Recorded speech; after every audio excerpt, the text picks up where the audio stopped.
Quelle belle-mère peut se vanter d'avoir réduit son propre mariage en miettes en un quart d'heure? Ma belle-mère descendait l'allée quand j'ai compris que je venais de commettre une énorme erreur. Le biscuit que je grignotais contenait des cacahuètes. Paniquée, j'ai bredouillé. Je suis désolée, il me faut mon stylo d'adrénaline. Déjà, ma gorge me démangeait. La panique montait. Encore des cacahuètes, évidemment. Véronique, ma nouvelle belle-mère, m'a lancé un regard assassin, rouge de colère. Tu ne vas pas nous faire le coup de la crise d'allergie version TikTok, pas aujourd'hui. Ce n'est pas une blague. Il me faut... Ma langue enflait, j'articulais de plus en plus mal. Donne-moi ton téléphone. Elle a traversé la salle d'un pas décidé, ses extensions ondulant derrière elle. Je ne simule pas, ai-je protesté, mais elle m'a arraché mon portable. Marco, a-t-elle appelé son frère. Prends tous les portables des gamins. Pas question que ça se retrouve sur les réseaux. Genre, la mariée gâche la blague des ados. Je sentais ma poitrine s'enflammer de l'intérieur. 8 minutes, c'est ce qu'il me restait avant de ne plus pouvoir respirer. Ce délai, je le connaissais par cœur. L'hôpital me l'avait répété 100 fois. Papa, j'ai titubé vers lui. Mon stylo est dans la voiture. Il n'a même pas daigné me regarder. Addison, on a déjà eu cette discussion. Arrête d'en faire des tonnes. Je fais une vraie réaction allergique, ai-je insisté. Mais déjà les invités chuchotaient. Côté Véronique, on me fixait comme si j'étais la honte de la famille. Ma propre famille n'était même pas venue. Tous avaient refusé après avoir rencontré Véronique. Je comprenais enfin leur réaction. Marco, son frère, passait de table en table avec un panier. Les portables, les enfants, c'est la consigne de la mariée. Mon cousin Kit, 13 ans, avait essayé de planquer le sien sous la table, mais Marco l'a chopé sans pitié. Bien tenté, gamin. C'est là qu'Ellie, ma sœur, a foncé sur moi. Mais la sœur de Véronique l'a bloqué net. Laisse ta sœur finir son numéro. Elle ne joue pas la comédie, a crié Ellie. Regardez-la. Mes lèvres gonflaient, ma peau brûlait comme si des fourmis rouges se promenaient en dessous. J'ai voulu forcer le passage, mais la sœur de Véronique m'a repoussé brutalement. Pitié, ai-je soufflé. Mon stylo d'adrénaline. Véronique s'est alors adressée à la salle, bien fort. Ton père m'a parlé de tes petits numéros, tu sais. Comme quand tu faisais semblant d'être malade quand il sortait avec Patricia. Ou quand tu t'es évanoui le soir de la demande en mariage. Mon nez s'est mis à saigner, réflexe de panique. 5 minutes. Ellie s'est dégagée et a filé vers la table des cadeaux où était mon sac. Mais la mère de Véronique l'a bloquée. Assis, la petite. Elle va mourir, sanglotait Ellie. À ce moment-là, la petite sœur de Kit s'est mise à hurler à plein poumon. Au secours! Au secours! Quelqu'un va mourir! Et d'autres enfants ont suivi, criant « À l'aide! À l'aide! Faites taire ces gamins !» a hurlé Véronique. Et la mère de Véronique d'ajouter, au-dessus de la mêlée, « Elle fait honte à la famille, tout comme sa mère avant elle. » Ma mère, morte d'un choc anaphylactique quand j'avais 8 ans. L'ironie me brûlait la gorge. Bethany, la fille de Véronique, s'est levée. « Maman, elle devient sérieusement bleue. Toi aussi, tu t'y mets ?» a lâché Véronique, furieuse. Je ne la laisserai pas tout gâcher. Elle gâche tout de toute façon. Mais maman, Bethany Marie, défends-moi maintenant ou tu es privée de sortie tout l'été. 3 minutes. Mon cœur tapait tellement fort que j'en avais mal. C'est la fin, me répétait ma tête. C'est ça qu'a ressenti maman. À travers mes yeux gonflés, j'ai vu Ellie se débattre avec 3 adultes pour atteindre mon sac, tandis que Kit renversait des bouquets, semant la confusion. Oups, tenez vos marmots, hurlait Véronique. Profitant de la panique générale, je me suis traînée vers la cuisine, en direction du bouton d'alarme. Mes poumons n'étaient que des sacs en papier qui se froissent à chaque souffle. « Regardez-la !» ricana Véronique. Elle rampe pour attirer l'attention. Quelqu'un filme ça, qu'on voit à quel point elle ment. Mais elle a compris où j'allais et s'est précipitée, talons claquant sur le sol. « Un pas de plus !» a-t-elle sifflé, et j'appelle l'immigration pour Carlos. Ce soir, un coup de fil et ton précieux oncle disparaît. Je me suis figée net. C'est oncle Carlos qui nous avait élevés après la mort de maman, et il n'avait pas de papier. 2 minutes. La vision s'estompe. Tout devenait noir autour de moi. Véronique m'a attrapée par les cheveux, me renversant la tête en arrière, du sang de mon nez dégoulinant sur ses chaussures. Elle a murmuré. « Tu sais ce qu'a dit ta mère en crevant ? Rien. Elle était faible, pitoyable, comme toi. Elle a filé, laissant 2 gamines aux autres. Il restait 1 minute. Crac. J'ai donné un grand coup de tête dans la sienne. Elle a hurlé. « Mon nez! Tu m'as cassé le nez !» Sous le choc, elle m'a lâché. J'ai bondi vers la boîte rouge près de la porte de la cuisine et brisé la vitre du coude. Bip, bip, bip. L'alarme incendie s'est déclenchée. Les sprinklers ont arrosé tout le monde. « Petite peste !» a crié Véronique dans un flot de sang. Mais là, plus personne ne pouvait empêcher les secours d'arriver. C'était automatique. La dernière chose que j'ai entendue, c'est Bethany qui criait « Maman, elle ne respire plus! Tu l'as tuée !» Je me suis réveillée 3 jours plus tard, en réa. Ils avaient dû m'intuber et m'ouvrir la gorge pour que je puisse respirer. Je garderai la cicatrice à vie. Les ambulanciers m'ont dit que 30 secondes de plus auraient suffi pour que je ne m'en sorte pas. Après le « Ça va, je t'aime », Ellie a éclaté en sanglots. « Addison ?» a-t-elle murmuré. Ils ont découvert pour oncle Carlos. Véronique l'a balancé. Quand ils l'ont arrêtée, elle a tout dit. C'est à ce moment-là que j'ai compris qu'elle devait disparaître, quoi qu'il arrive. J'ai serré les barrières du lit d'hôpital si fort que mes jointures en sont devenues blanches. Les machines à côté de moi se sont mises à biper plus vite. Mon cœur s'emballait. J'ai essayé de me redresser, mais la brûlure dans ma gorge m'a clouée sur les oreillers. Mes bandages étaient humides. J'ai voulu les toucher, mais l'infirmière a surgi, m'a attrapé le poignet, a vérifié les moniteurs et réglé je ne sais quoi à la perfusion en m'expliquant que j'étais restée dans le coma 3 jours et qu'on avait dû m'ouvrir la gorge pour me sauver. Le tube m'avait tout abîmé à l'intérieur, tout était gonflé et à vif. Avaler ressemblait à avaler des tessons de verre. Elle m'a montré la sonnette d'appel en me disant de l'utiliser si la douleur augmentait, puis elle est allée chercher le médecin. Ellie, elle, s'est faufilée sur le lit à côté de moi, bravant l'interdiction de l'infirmière, et a enfoui sa tête contre mon épaule en sanglotant de plus belle. Elle tremblait de tout son corps pendant qu'elle m'expliquait que les secours avaient dû me réanimer dans l'ambulance et que papa avait refusé de venir avec moi à l'hôpital. Elle m'a raconté que Véronique avait été arrêtée pendant la cérémonie à cause de ce qu'elle avait fait, mais qu'en montant dans la voiture de police, elle avait crié que Carlos n'avait pas de papier. Les policiers ont immédiatement prévenu la préfecture et, le soir même, des agents de l'immigration sont venus chez nous. Carlos venait à peine de rentrer de l'hôpital, après s'être assuré que j'allais bien, et il est reparti me noter. Le centre de rétention était à 2 heures de route, au nord, et les enfants ne pouvaient pas y aller sans adultes. Papa, lui, refusait de nous y conduire. J'avais la gorge en feu à essayer de ne pas fondre en larmes, parce que pleurer ne faisait qu'empirer les choses. La porte s'est ouverte sur une femme aux cheveux gris et au regard doux qui tenait un dossier à la main. Elle s'est présentée comme Renata Nunes, du service social de l'hôpital, et a tiré une chaise près de mon lit pour s'asseoir. Elle a demandé à Ellie d'attendre dans le couloir quelques instants, et ma sœur m'a serré la main avant de sortir. Renata m'a expliqué que l'hôpital était dans l'obligation de signaler l'incident, puisqu'un enfant avait failli mourir à cause d'une négligence médicale évidente, et que quelqu'un avait tout fait pour m'empêcher d'être soignée. Elle a précisé que l'aide sociale à l'enfance allait ouvrir une enquête, et que la police était déjà sur l'affaire. Elle m'a demandé de lui raconter tout ce dont je me souvenais au sujet du mariage. J'ai commencé par le moment où j'ai mangé le biscuit et compris qu'il contenait des cacahuètes, jusqu'à l'instant où j'ai déclenché l'alarme incendie. Elle notait chaque détail et me posait des questions précises sur la personne qui m'avait empêché de prendre mon stylo d'adrénaline, ainsi que sur les paroles exactes de Véronica. Quand je suis arrivée au moment où Véronica a menacé Carlos, elle a arrêté d'écrire et m'a regardée en précisant que cela s'ajoutait à l'intimidation de témoins, en plus du reste. Le lendemain matin, le détective Edmund Odell s'est présenté avec un enregistreur et m'a demandé de tout lui raconter à nouveau. Il avait déjà l'enregistrement de l'appel au 17 lors de l'alarme, ainsi que le rapport des secours qui indiquait que j'étais en plein choc anaphylactique à leur arrivée. Il m'a dit que, sans leur intervention rapide, je ne serais sans doute plus là. Il m'a montré des photos du mariage sur sa tablette, me demandant d'identifier les personnes qui m'avaient retenue ou qui avaient empêché Ellie de récupérer mon traitement. J'ai reconnu des membres de la famille de Véronica et il a noté leurs noms. Il m'a expliqué que plusieurs employés du lieu avaient vu des adultes s'interposer physiquement pour empêcher des enfants de m'aider et qu'un serveur avait entendu Véronica affirmer qu'elle ne me laisserait pas gâcher son mariage. Quand il a abordé le cas de Carlos, je lui ai parlé de la menace et il m'a répondu qu'il s'agissait d'un délit fédéral de menacer quelqu'un sur son statut migratoire en commettant une agression. Ce même après-midi, le téléphone près de mon lit a sonné et le nom de papa s'est affiché. À peine avais-je décroché qu'il s'est mis à hurler à propos des factures d'hôpital et du fait que la mutuelle posait des questions. Il m'a accusé d'avoir ruiné sa vie et détruit son mariage avec mes soi-disant caprices et mon besoin d'attention, sans jamais me demander comment j'allais ou mentionner le départ forcé de Carlos. Il répétait sans cesse que j'étais égoïste et manipulatrice, tout comme ma mère. J'ai fini par raccrocher et débrancher le téléphone. Renata est revenue le soir avec des papiers concernant ma sortie de l'hôpital. Doucement, elle s'est assise à côté de moi et m'a expliqué qu'il n'était sans doute pas prudent de retourner chez papa, compte tenu de la situation et de sa réaction. Elle a ajouté que les parents de Keith avaient proposé de nous accueillir, le temps que la justice fasse son travail. Ils avaient une chambre de libre et habitaient dans la même zone scolaire, ce qui signifiait que nous n'aurions pas à changer d'école. Elle a précisé qu'il fallait encore l'accord de l'ASE, mais selon elle, c'était la meilleure option. Le lendemain, 2 infirmières sont arrivées avec un sac rempli de stylos d'adrénaline factice et ont insisté pour qu'Ellie et moi sachions parfaitement nous en servir. Elles nous ont montré comment les tenir. Pointe orange vers le bas, puis piquer fermement la cuisse et maintenir 10 secondes. Nous avons répété le geste sur des blocs de mousse jusqu'à ce que cela devienne un réflexe. Elles m'ont donné 2 stylos d'adrénaline réels à garder sur moi en permanence et précisé que l'école devait en conserver d'autres à différents endroits. Je me demande parfois ce qui traverse l'esprit de Véronica quand elle voit une personne littéralement en train de mourir, mais s'obstine à croire qu'elle fait semblant. Sa façon de prétendre que tout cela n'est qu'un numéro, alors même que le visage de l'enfant vire au bleu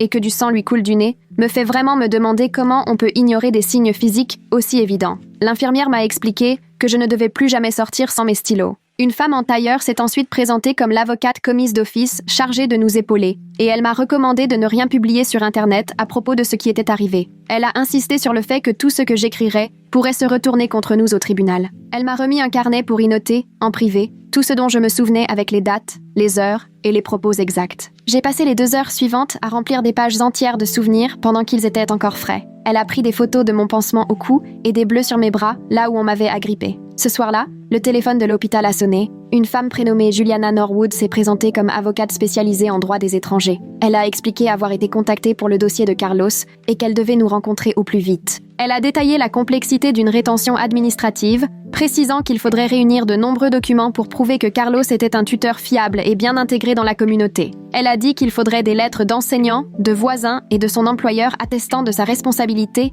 et du soin qu'il nous apportait. L'audience pour la caution aurait lieu prochainement et la somme risquait d'être conséquente. Elle m'a conseillé de réfléchir à comment rassembler la somme, précisant que c'était la seule solution pour le faire sortir avant la suite de la procédure. Peu avant que je ne parte de l'hôpital, une enquêtrice de l'ASE est venue prendre ma déposition officielle et m'a informé de l'ouverture d'une enquête. Elle m'a expliqué qu'ils avaient déjà commencé à interroger les invités du mariage et que plusieurs témoins avaient confirmé avoir vu des adultes m'empêcher physiquement de recevoir de l'aide alors que j'étais en pleine urgence médicale. Le secouriste qui m'a prise en charge a affirmé que j'étais à quelques minutes de la mort à son arrivée et le personnel du lieu a témoigné avoir vu Véronica et sa famille bloquer l'accès à mon traitement. L'enquêtrice m'a dit que des poursuites pénales étaient à prévoir et m'a mise en garde. La situation risquait de devenir compliquée avec papa. Le lendemain, la mère de Keith est arrivée à l'hôpital au volant d'un monospace rempli de coussins et de couvertures. Elle m'a aidé à remplir les papiers de sortie pendant qu'Ellie rangeait nos affaires dans des sacs plastiques. Le trajet jusqu'à chez eux a duré 40 minutes et chaque secousse me rappelait douloureusement l'endroit où j'avais été opérée. Le père de Keith avait déjà transformé la chambre d'amis en y installant 2 lits jumeaux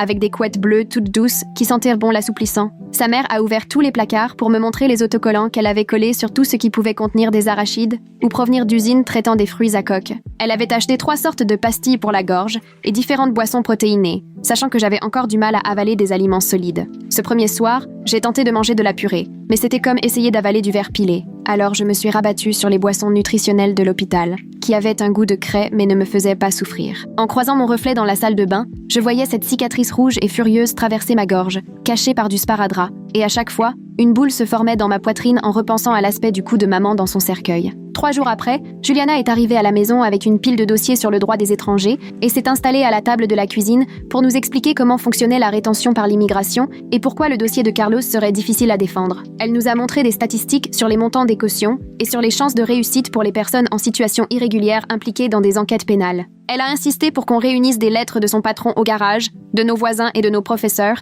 attestant que Carlos avait été un bon tuteur depuis la mort de maman. Rien que les frais de dossier s'élèveraient à plusieurs milliers d'euros, avant même d'arriver à l'audience pour la caution. Pendant que je faisais mes exercices de respiration pour ma gorge, l'inspecteur Odell a téléphoné pour demander si j'avais les coordonnées des autres jeunes présents au mariage qui avaient été témoins de la scène. J'ai répondu que je préférais contacter d'abord leurs parents pour leur expliquer la situation, car je ne voulais pas transmettre des numéros sans leur accord. Il a compris et m'a laissé sa ligne directe, me demandant de le rappeler dès que j'aurais le feu vert des parents. Mon téléphone a vibré avec un message de papa. Il voulait nous voir, mais uniquement si nous venions seuls, sans travailleur social ni avocat. J'ai immédiatement fait une capture d'écran que j'ai envoyée à Renata, qui m'a rappelé 10 minutes plus tard pour me dire qu'il était hors de question de le rencontrer sans supervision, après ce qui s'était passé au mariage. Elle a ajouté que s'il voulait vraiment nous voir, il pouvait demander des visites encadrées dans le cadre officiel. Le rectorat a envoyé quelqu'un chez Keith pour me fournir un ordinateur portable et des manuels, afin que je puisse suivre les cours de première pendant ma convalescence. Une professeure à domicile venait 3 fois par semaine et s'installait à la table de la salle à manger pour m'aider en maths et en chimie pendant qu'Ellie était à l'école.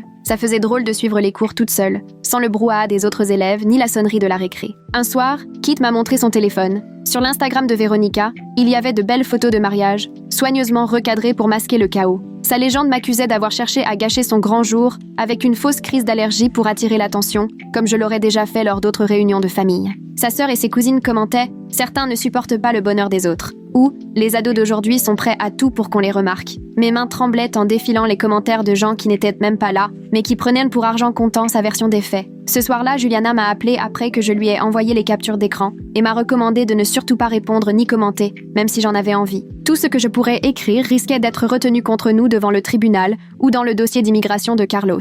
Elle m'a plutôt demandé de lister toutes les personnes qui pourraient témoigner que Carlos avait été un bon tuteur, pour leur demander des lettres de soutien. La conseillère d'orientation du lycée a organisé un appel vidéo sur l'ordinateur de la mère de Keith pour prendre de mes nouvelles et m'a parlé d'un dispositif appelé Plan 504 pour mon retour en classe. Elle m'a expliqué qu'une table sans arachides m'était réservée à la cantine et que tous les professeurs allaient être formés à l'utilisation des stylos d'adrénaline avec des exemplaires supplémentaires à l'infirmerie et au gymnase. Elle m'a demandé si je me sentais anxieuse et si j'arrivais à dormir, ce qui n'était pas vraiment le cas, mais j'ai répondu que tout allait bien pour ne pas inquiéter davantage les adultes. 2 semaines après ma sortie de l'hôpital, mon téléphone s'est rallumé avec un nouveau message de papa disant que si nous ne cessions pas de répandre des mensonges sur ce qui s'était passé, il couperait tout contact définitivement. Il affirmait que nous étions en train de détruire sa vie et son mariage avec notre soi-disant besoin d'attention et que maman aurait honte de ce que nous étions devenus. Lire ces mots m'a donné l'impression de recevoir un coup de poing dans le ventre, car jamais maman n'aurait laissé qui que ce soit nous faire du mal, comme Véronica l'avait fait. 3 jours plus tard, Keith a débarqué dans la chambre d'amis,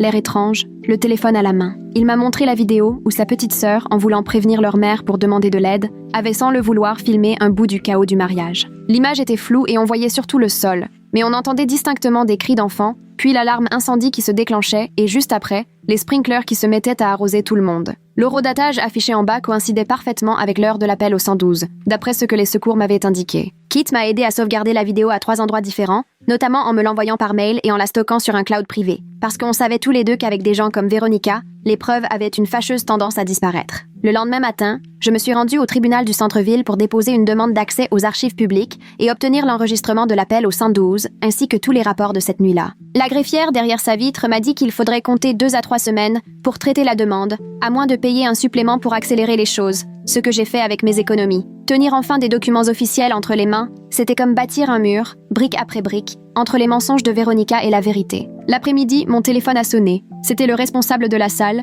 qui m'annonçait d'un ton navré mais sans réelle surprise que les caméras de sécurité avaient effacé automatiquement toutes les images de la soirée du mariage, car leur système ne conservait les vidéos que 7 jours. Je me suis demandé si quelqu'un lui avait soufflé de me dire ça, ou si c'était juste un de ces malheureux hasards qui font disparaître les preuves pile au moment où on en aurait tant besoin. 2 jours plus tard, une assistante sociale de l'ASE s'est pointée chez Keith pour interroger Ellie seule à propos de ce qui s'était passé au mariage. La mère de Keith m'a entraînée au jardin pendant qu'elle discutait au salon et, pendant 1 heure, j'ai tourné en rond, anxieuse qu'Ellie puisse se tromper ou, par peur, tout gâcher. Mais à la sortie, l'assistante sociale m'a assuré qu'Ellie avait été remarquable et extrêmement précise sur ce qu'elle avait vu et entendu cette nuit-là. Elle a ajouté que son récit recoupait ceux des autres témoins et serait précieux pour l'enquête. Ce soir-là, Juliana m'a appelé pour m'expliquer qu'elle avait déposé la demande de caution pour Carlos auprès du tribunal d'immigration, mais qu'il nous fallait des lettres de soutien de personnes qui le connaissaient. Elle m'a donné la liste des éléments à mentionner, comme la durée depuis laquelle il le connaissait, et des exemples montrant qu'il était un tuteur exemplaire et très investi dans la communauté. Avec la mère de Keith, on a établi la liste de toutes les personnes susceptibles d'aider, des professeurs, des voisins, des paroissiens, jusqu'à son patron du garage. On a passé des heures à appeler tout le monde pour expliquer la situation, et la plupart ont accepté sans hésiter, parce que chacun appréciait Carlos et savait ce qu'il avait sacrifié pour nous, surtout après la mort de maman. Pendant qu'Ellie faisait ses devoirs à la table de la cuisine, j'étais allongée sur le lit de Kate à rédiger mon témoignage sur ce que Véronica m'avait balancé alors que j'étais entre la vie et la mort. Je me figeais à chaque fois que je retombais sur ses propos abjects sur ma mère, la traitant de faible et de pathétique pour être morte et nous avoir laissés derrière elle. Ce coup de fil du responsable de la salle avait vraiment quelque chose de louche. Comme par hasard, juste après 7 jours, les images étaient effacées. Quelle est la probabilité que des preuves aussi importantes disparaissent précisément au moment où on en a le plus besoin? J'ai dû m'arrêter à 3 reprises pour essuyer mes larmes et reprendre mon souffle, tant la colère me nouait la gorge, mais je me suis forcée à tout écrire, jusque dans le détail, y compris la menace d'appeler l'immigration contre Carlos, car je savais que ce témoignage serait peut-être la seule trace de ce qui s'était vraiment passé avant que je perde connaissance. Tard dans la nuit, j'ai ouvert Instagram sur l'ordinateur de Keith et j'ai envoyé un message à Bethany, lui demandant si elle allait bien,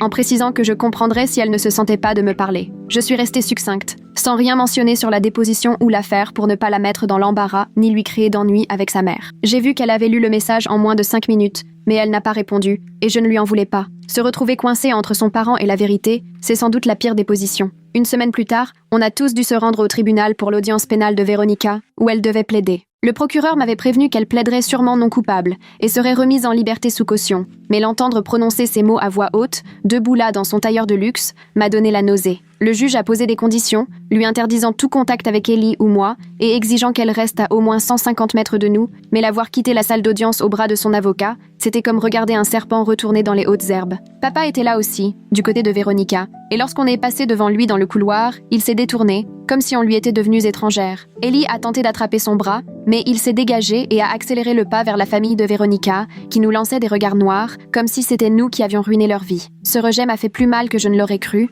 même si Renata nous avait averti qu'il risquait de réagir ainsi. L'inspecteur Odell nous a retrouvés sur le parking pour me demander si j'acceptais qu'il examine mes relevés téléphoniques du soir du mariage, histoire de reconstituer la chronologie. Il avait déjà le formulaire de consentement tout prêt, que j'ai signé sur le capot de sa voiture, car je n'avais rien à cacher et tout à gagner à ce que la vérité éclate. Il m'a expliqué que les relevés permettraient de voir si j'avais cherché à appeler à l'aide ou à envoyer un message au sujet de ma réaction allergique, ce qui prouverait que je ne simulais pas, contrairement à ce que racontait Véronica. 3 jours après l'audience, Renata m'a appelé pour me dire que les services sociaux avaient enfin effectué leur visite chez papa et Véronica. Elle m'a lu des extraits du rapport au téléphone pendant que j'étais assise à la table de la cuisine de Keith, serrant mon portable si fort que mes jointures blanchissaient. L'assistante sociale avait remarqué que papa attendait toujours le regard de Véronica avant de répondre et que, systématiquement, elle lui coupait la parole pour répondre à sa place. Ils avaient aussi noté que Véronica avait enlevé toutes les photos de moi et des lits du salon, remplacées par des clichés du mariage. Le rapport parlait de dynamique de contrôle et de déséquilibre préoccupant du pouvoir, ce qui me rassurait.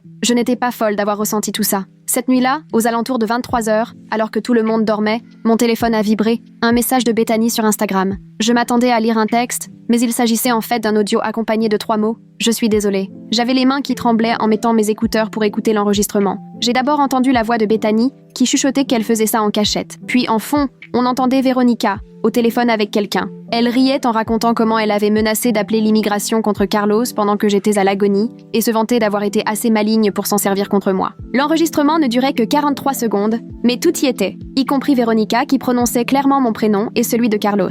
Je l'ai écouté 5 fois d'affilée, le cœur battant de plus en plus fort, en réalisant que je tenais enfin une preuve de ses agissements. Mon premier réflexe a été l'envie de tout balancer sur Internet, de taguer tous les médias possibles. J'ai ouvert Twitter, commencé à rédiger un post, puis je me suis souvenu de ce qu'avait dit l'avocate commise d'office. Malgré l'heure, j'ai appelé Juliana. Elle a décroché dès la 2e sonnerie, épuisée mais alerte. Elle m'a ordonné d'envoyer immédiatement l'enregistrement à l'inspecteur Odell, sans le diffuser ni le partager avec qui que ce soit d'autre. J'ai transféré le fichier sur la boîte mail d'Odell, accompagné d'un petit message expliquant ce que c'était et à quel moment Bethany me l'avait envoyé. Le lendemain matin, j'ai reçu un SMS confirmant qu'il l'avait bien reçu et qu'il l'ajoutait au dossier de preuves. 2 semaines sont passées avant que la conseillère d'orientation du lycée ne m'appelle pour fixer un rendez-vous au sujet de mon retour en cours. Elle m'a expliqué que l'affaire du mariage avait fait le tour de l'école et que certains parents posaient des questions sur la sécurité. Elle m'a montré des extraits anonymes du groupe Facebook des parents où l'on me traitait de drama queen et d'aimant à problème, exactement comme Véronica l'avait fait. Ensemble, on a passé 1 heure à préparer des stratégies pour faire face aux rumeurs. Elle m'a même donné des réponses toutes faites pour les questions des autres élèves. Elle a aussi organisé mon arrivée et mon départ par le bureau de la vie scolaire pour que je n'aie pas à passer par les entrées principales et éviter la foule. La même semaine, Juliana m'a appris que la date de l'audience de caution de Carlos devant l'immigration était fixée au mois suivant. Elle m'a expliqué que le juge risquait de poser la barre très haut, probablement autour de 50 000 $, voire plus, comme c'est souvent le cas. Elle a conseillé de réfléchir déjà à une collecte de fonds dans la communauté, voire à une cagnotte en ligne. J'ai passé tout le week-end à faire du porte-à-porte pour récolter des lettres de soutien pour Carlos auprès de tous ceux qui le connaissaient. Son patron a écrit que Carlos n'avait jamais manqué une seule journée de travail en 8 ans et envoyait toujours de l'argent à sa mère malade. Madame Tux, notre voisine, a raconté qu'il lui avait réparé sa clôture gratuitement quand son mari était à l'hôpital. Mon prof d'anglais a expliqué que Carlos venait à chaque réunion parents-prof et posait toujours des questions très précises sur notre scolarité. Le pasteur, lui, a témoigné que Carlos était bénévole chaque samedi matin à la banque alimentaire, sans jamais faillir. L'enseignante référente a rédigé une lettre détaillant que Carlos assistait systématiquement aux réunions de suivi du handicap d'Ellie et veillait à la défense de ses droits. Le dimanche soir, j'avais rassemblé 23 lettres dans une pochette que j'ai remise à Juliana à son bureau le lundi matin. Le mardi, alors que je terminais mes devoirs à la table de la cuisine, la mère de Keith est venue me tendre une lettre recommandée, l'air préoccupé. C'était la lettre de mise en demeure de l'avocat de Véronica. Elle affirmait que je racontais des mensonges sur Véronica et m'enjoignait d'arrêter sur le champ, sous peine de poursuite pour diffamation. Pleine de grands mots juridiques, la lettre me menaçait en réalité de procès si je continuais à dire la vérité sur ce qui s'était passé au mariage. J'en ai pris une photo, envoyée illico à Juliana, qui m'a répondu aussitôt d'ignorer tout ça. Elle m'a expliqué que c'était une manœuvre d'intimidation classique, employée par les avocats quand ils savent que leur client est fautif et qu'ils n'ont rien pour se défendre. 2 jours plus tard, Renata m'a appelé avec une nouvelle qui m'a fait sourire pour la première fois depuis des semaines. Les services sociaux, dans leur premier rapport, avaient tout conclu à de la négligence médicale et à des violences psychologiques de la part de papa lors de ma réaction allergique. Elle m'a lu les passages importants, expliquant comment il n'avait pas apporté les soins nécessaires et avait ignoré des signes pourtant évidents d'urgence vitale. Moins d'1 heure après, papa harcelait le bureau de Renata de coups de téléphone, laissant des messages furieux sur le répondeur qu'elle m'a fait écouter. Il répétait que tout était faux et que j'avais manipulé tout le monde. Mais Renata est restée ferme, lui rappelant que les conclusions étaient définitives. Le matin de l'audience de caution de Carlos est arrivé bien plus vite que je ne l'aurais cru. Nous nous sommes tous levés à 5 heures pour faire les 2 heures de route jusqu'au tribunal fédéral. La salle d'audience était glaciale, impressionnante, avec des gardes armés partout et un juge qui n'a presque pas levé les yeux sur nous pendant l'audience. Juliana a présenté toutes nos lettres et plaidé que Carlos ne risquait pas de fuir, mais le procureur n'a cessé de marteler les priorités de la police de l'immigration. Le juge a fixé la caution à 75 000 $ et refusé la libération conditionnelle ou sous surveillance électronique. Au moment où il a frappé de son marteau, annonçant que Carlos restait en détention, Ellie s'est précipitée hors de la salle, submergée par les sanglots. Je l'ai retrouvée dans les toilettes, pliée en deux à vomir après avoir tant pleuré, et je lui ai tenu les cheveux pendant qu'elle répétait sans cesse que ce n'était pas juste. Moi aussi, j'avais envie de fondre en larmes, mais je me suis obligée à rester forte pour elle, même si j'avais la sensation que ma poitrine allait se briser. 3 jours après ce fiasco, il a bien fallu retourner au tribunal pour l'audience concernant l'ordonnance de protection provisoire. Cette fois, la salle était plus exiguë et Véronica, assise en face avec son avocate, affichait un air furieux mais restait impeccable dans son tailleur flambant neuf. Quand mon tour de témoigner est arrivé, j'ai dû m'avancer à la barre et raconter au juge tout ce qui s'était passé lors du mariage. Ma voix tremblait, j'ai dû m'interrompre à 2 reprises pour boire un peu d'eau, mais j'ai réussi à tout raconter, y compris la menace envers Carlos.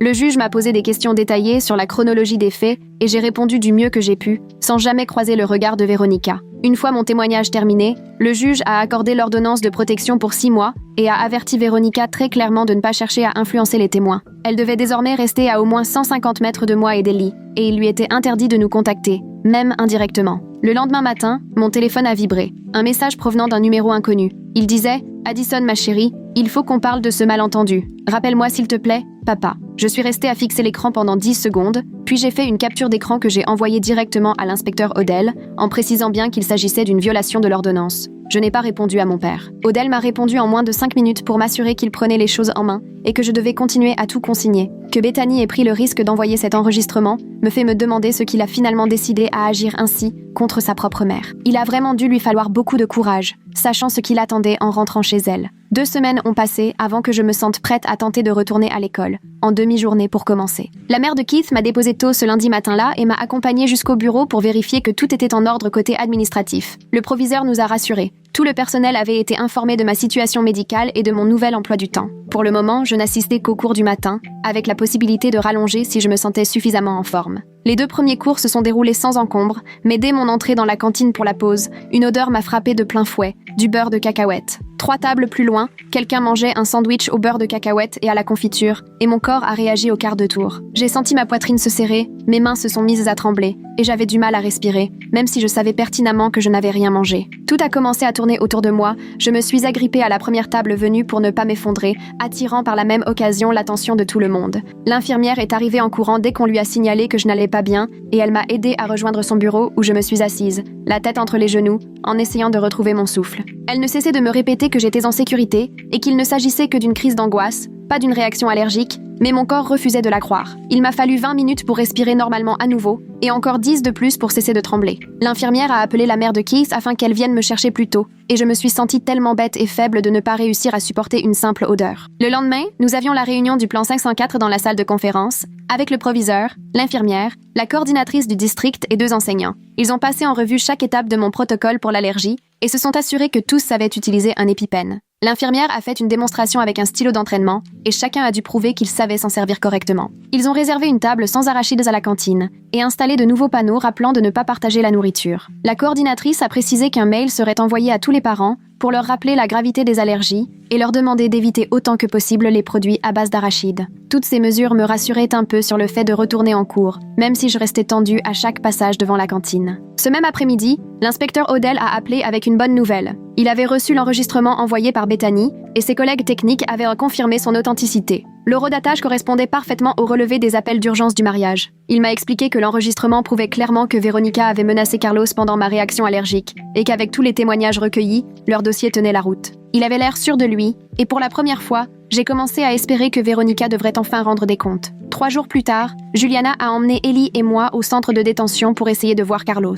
Nous avions rempli tous les formulaires et tout envoyé, mais à l'accueil, l'agent a vérifié sur son ordinateur, puis a secoué la tête. Je n'étais pas encore inscrite sur la liste des visiteurs autorisés et la demande était toujours en cours de traitement. J'ai demandé combien de temps cela pouvait prendre. Il a répondu que c'était variable, entre 2 semaines et 2 mois selon le retard accumulé. Il a ajouté qu'il fallait d'abord s'inscrire en ligne, attendre la validation, puis prendre rendez-vous en avance. Je me suis sentie tellement nulle de ne pas savoir comment tout cela fonctionnait et d'avoir donné de faux espoirs à Ellie. Elle a pleuré tout le trajet du retour, et j'étais incapable de la consoler, car moi aussi j'essayais de ne pas craquer. Le lendemain matin, Renata a rappelé avec enfin de bonnes nouvelles. Les services sociaux avaient donné leur feu vert pour que nous restions dans la famille de Keith au moins 6 mois, avec possibilité de prolongation. Elle a dit que la visite à domicile et les vérifications d'antécédents étaient faites, tout était en règle. Les parents de Keith nous avaient déjà assuré qu'on pouvait rester aussi longtemps qu'il le faudrait, mais le fait que ce soit enfin officiel rendait les choses bien réelles. Quand j'ai annoncé la nouvelle à Ellie, elle a fondu en larmes de soulagement, cette fois. La mère de Keith nous a serrés toutes les deux dans ses bras en déclarant que désormais,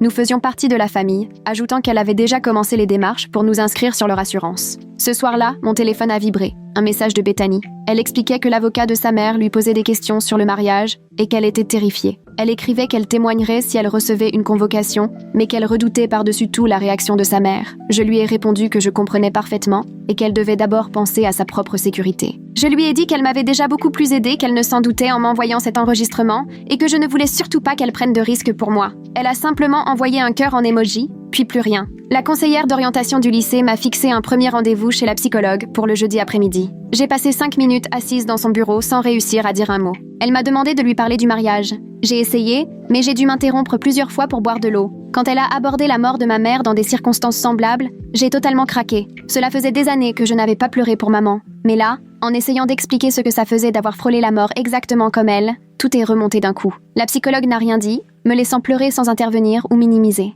Elle m'a simplement assuré qu'on irait à mon rythme, qu'il n'y avait aucune urgence à tout raconter d'un coup. C'était bien plus difficile que je ne l'aurais cru d'être aussi vulnérable devant quelqu'un que je venais à peine de rencontrer. 2 jours plus tard, Graham Oates, le procureur chargé de l'affaire Veronica, a déposé une requête auprès du tribunal pour intimidation de témoins. Il a joint la lettre de l'avocat de Veronica ainsi que le message de mon père qui essayait de me joindre et a demandé au juge de durcir les conditions de la liberté sous caution. Il voulait imposer à Veronica un couvre-feu et l'interdiction stricte de contacter des témoins, même indirectement. Qu'il prenne la menace au sérieux m'a soulagée. Je me sentais soudain moins isolée dans tout ce chaos. Pendant ce temps, Juliana préparait une demande de révision de la caution de Carlos.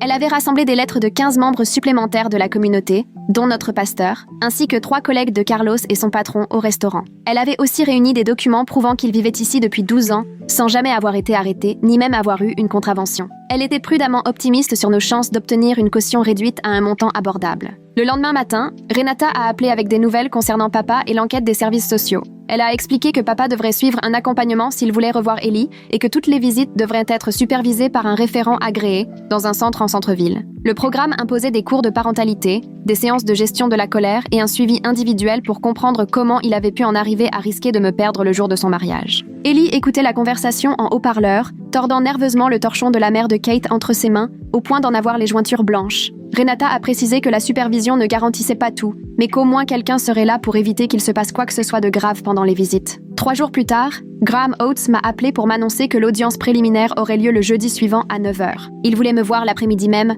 pour préparer mon témoignage. Alors la mère de Kate m'a conduite au tribunal. Nous avons passé 2 heures dans une petite salle à revoir toutes les questions possibles. Graham m'a fait raconter le mariage encore et encore, en posant chaque fois les mêmes questions sous différents angles, jusqu'à ce que je sois capable d'y répondre sans que ma voix ne tremble ni que les larmes ne me montent aux yeux. Il m'a montré où je serais assise dans la salle d'audience, m'a expliqué comment l'avocat de Veronica pourrait essayer de me déstabiliser ou de me faire passer pour une menteuse. Nous avons fait des exercices de respiration pour les moments où la panique me submergeait. Il m'a fait répéter mon récit 15 fois, jusqu'à ce que j'arrive à parler calmement et clairement, même si mes mains tremblaient encore sous la table. Ce soir-là, assise à la table de la cuisine de Keith, j'essayais d'écrire ma déclaration d'impact sur la victime sur l'ordinateur portable de sa mère. J'ai tout déversé, y compris des pensées de vengeance où je l'imaginais pourrir en prison et tout perdre. Le premier jet, 3 pages de colère pure contre elle qui avait failli me tuer et détruit notre famille. La mère de Keith a lu par-dessus mon épaule et m'a doucement soufflé d'y aller doucement, puisque le juge allait la lire. J'ai supprimé les passages sur la vengeance et réécrit le texte en parlant de la peur, de la cicatrice à ma gorge qui me rappelle chaque jour que j'ai failli mourir, des cauchemars d'Ellie à l'idée de me perdre comme on a perdu maman.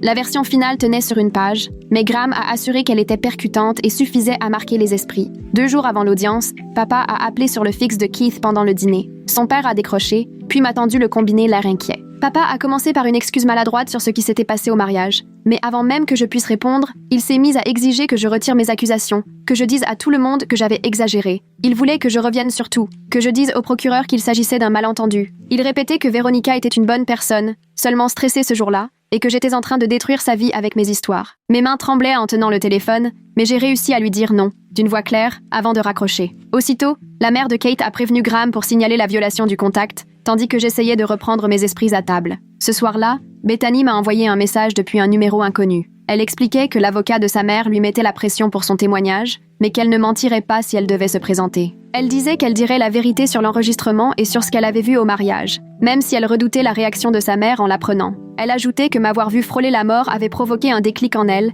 et qu'elle ne pouvait plus faire comme si rien ne s'était passé. Je lui ai dit qu'elle avait du cran et que je l'admirais de faire ce qu'il fallait, même si ce n'était pas facile. Le jeudi matin est arrivé bien plus vite que je ne l'aurais cru et, d'un coup, je me suis retrouvée dans la salle d'audience, vêtue du seul ensemble élégant que la mère de Keith avait réussi à dégoter pour dissimuler la cicatrice sur ma gorge. Je ne peux pas m'empêcher de douter des intentions réelles des parents de Keith, vu qu'ils avaient déjà lancé les démarches auprès de l'assurance avant même que le placement soit officiel. Que papa m'appelle pour exiger que je retire ma plainte alors que Véronica est poursuivie, c'est franchement louche. Je me demande s'il ne répète pas ce que quelqu'un lui souffle. La salle sentait le bois ancien mélangé à l'odeur du produit d'entretien, et le siège du juge paraissait immense, intimidant. Graham était juste à côté de moi, à la table du procureur, et en face, il y avait Véronica et son avocat. Elle portait un tailleur gris tout simple, les cheveux tirés en arrière, l'air très loin de la mariée hystérique qui m'avait laissée pour morte. L'huissier a appelé à l'ordre, et la juge, une femme assez âgée aux cheveux gris courts, a commencé à énoncer les chefs d'accusation. Quand le secouriste a pris la parole, je me suis raidie d'un coup. Il a expliqué comment il m'avait trouvée inconsciente, les voies respiratoires presque entièrement bouchées, et que j'avais frôlé des lésions cérébrales, voire la mort, à quelques minutes près. Il a raconté qu'ils avaient dû me faire une trachéotomie d'urgence, là, sur le sol, parce que mon larynx était trop gonflé pour être intubé. Il a ajouté qu'en 20 ans de métier, il avait rarement croisé quelqu'un d'aussi proche de la mort par choc anaphylactique et qui s'en était sorti. Son témoignage m'a replongé dans ces dernières secondes avant que je ne perde connaissance, et j'ai dû faire appel aux exercices de respiration de Graham pour ne pas céder à la panique devant tout le monde. Quand il a quitté la barre, Graham a appelé Bethany. Elle avait l'air morte de trouille en s'approchant, coincée dans son uniforme scolaire, évitant à tout prix le regard de sa mère. Graham lui a demandé de parler de l'enregistrement, et elle a confirmé tout bas qu'elle l'avait fait avec son téléphone pendant le mariage. Il a mis le son, et toute la salle a distinctement entendu la voix de Véronica menacer d'appeler l'immigration contre Carlos alors que j'étais au sol en train de mourir. Le visage de la juge s'est durci en entendant Véronica promettre d'expulser Carlos, tout en interdisant à quiconque de m'aider. Même l'avocat de Véronica ne savait plus où se mettre, triturant nerveusement ses papiers et chuchotant à sa cliente. Quand l'enregistrement s'est arrêté, un silence glacial a figé la salle, jusqu'à ce que la juge demande à Bethany si c'était bien la voix de sa mère. Bethany a dit oui,